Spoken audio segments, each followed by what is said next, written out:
So in December of 2023, Alabama upset Georgia. I think we all know that. You're reminded of it constantly in the comments section. Alabama fans fully triggered by almost anything related to Georgia.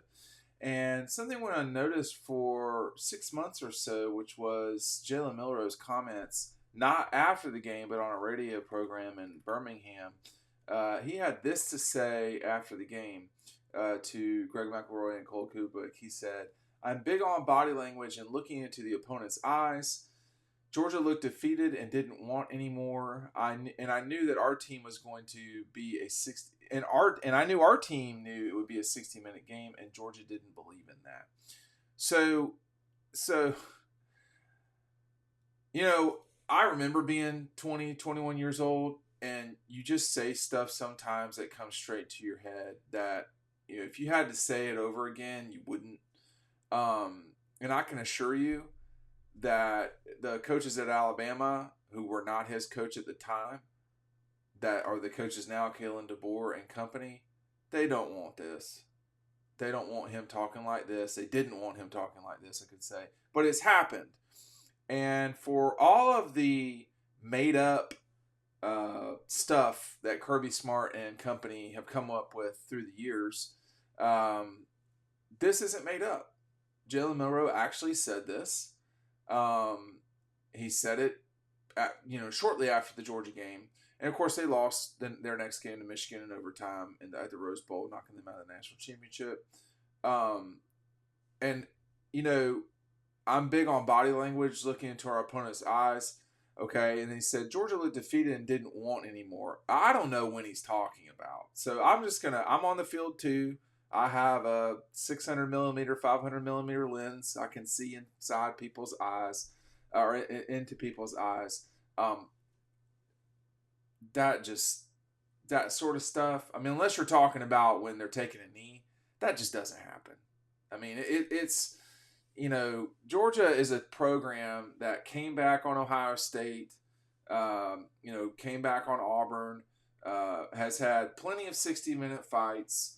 That's just a ridiculous. That they looked defeated and didn't want anymore. Is he talking about after the game? Because they were defeated after the game. I mean, everybody knows what it's like to be defeated. Alabama lost twice in 2023. It's been several years since they won the national championship. That's been a very big burden on them after having so much success from 2009 to 2020. But that particular comment was one thing, but this is ridiculous. This is a ridiculous statement. And I knew our team knew it was going to be a 60-minute game, and Georgia didn't believe in that. Jalen, my friend, bro, you're going to pay for that comment. I don't know who's going to win the game in September, but when they get a hold of you, they're going to make sure you hit the turf as hard as you possibly can. That was not smart to say. And the fact of the matter is, reality is, that's not true. I mean, Georgia's played not a lot of tight games. They like Bama has, and this is not running them down. Bama has played a lot more tighter games lately than Georgia has. That is true. But, the Georgia Bama game was tight. That was I'm trying to think, Georgia Auburn in 2023 and Georgia Bama in 2023 basically came down to the last play of the game. Alabama, in these last two seasons, I mean, in 2015, Georgia and Ohio State and Georgia and Missouri. So 2 games a season. Obviously Bama lost to Tennessee, LSU, and somebody else. I can't remember who it was in 22. Might have been just those 2 games in 22. In 23, they lost to Texas. They lost on the last play of the game to Michigan. That was more than a 60-minute game. But, bro, I'd be real careful about calling out Georgia. And this is not Georgia from the past. And this is Georgia, Kings of College Football. And that as I can't remember who, not Walt, but Mike in Breaking Bad. Just because you shot Jesse James doesn't mean you are Jesse James. And right now, Alabama's not Georgia. Now, I know that's going to fully trigger all the Alabama people, and that's fine. Y'all can get triggered and do your thing, but Alabama isn't Georgia right now. They're just not. And Georgia wasn't Bama in 2017. So it's what it is. But when one other sort of excuse for I will make for Jalen Milroe is there's no way he would have known that they were for sure going to play Georgia in 24. As time went on, there's no way that we would have known for sure that he was going to stay at Alabama. We didn't know that Nick Saban was retiring. Jalen Milroe may or may not have thought that Bama was going to go win the national championship after this. You got to remember after that comment was made that Jalen Milroe was coming off of an absolutely stunning win over Auburn. I mean, that was a game where Alabama showed what it does.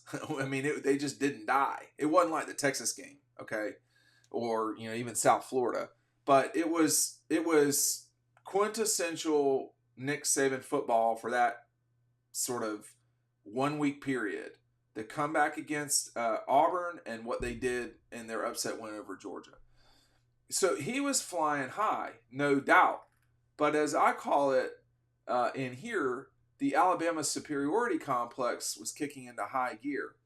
This is also could be confused with any 17 to 24-year-old superiority complex, which is, I can never die.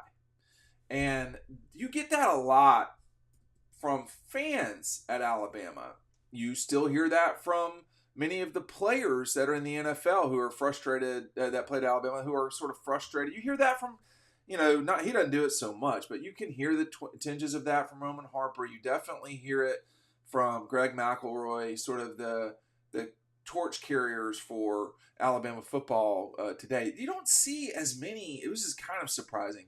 You don't see a lot of Alabama guys in broadcast. I mean, for Georgia, David Pollock was around for a long time. Aaron Murray for sure. Matt Stinchcomb.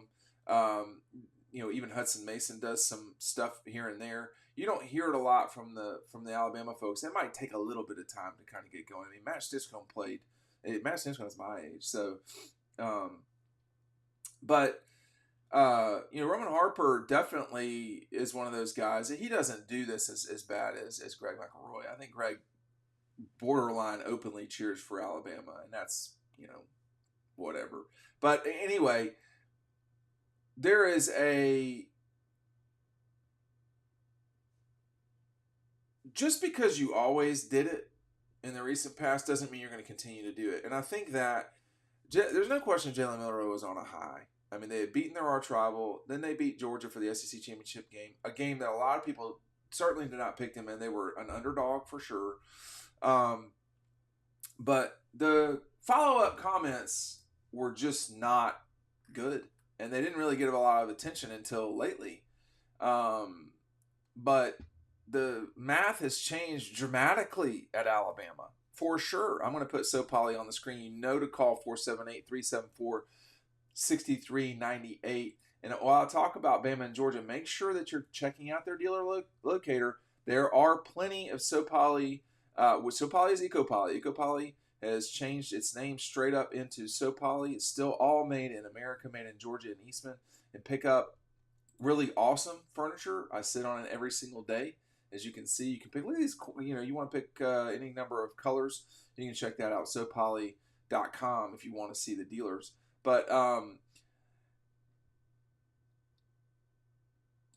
everything's changed at Alabama. You've got Kalen DeBoer coming in, who could do a really good job, by the way, with Jalen Milroe. I mean, if you look at the skill set. But Jalen Milroe is not a pocket quarterback. He's just not. And so he's going to have to deal with these comments. So, and the comment that really was stupid, and I'm going to, Kirby, I know you're not listening, but whoever is listening at Georgia, you can just go ahead and make sure Kirby's aware he's going to get asked this question by me if someone else doesn't.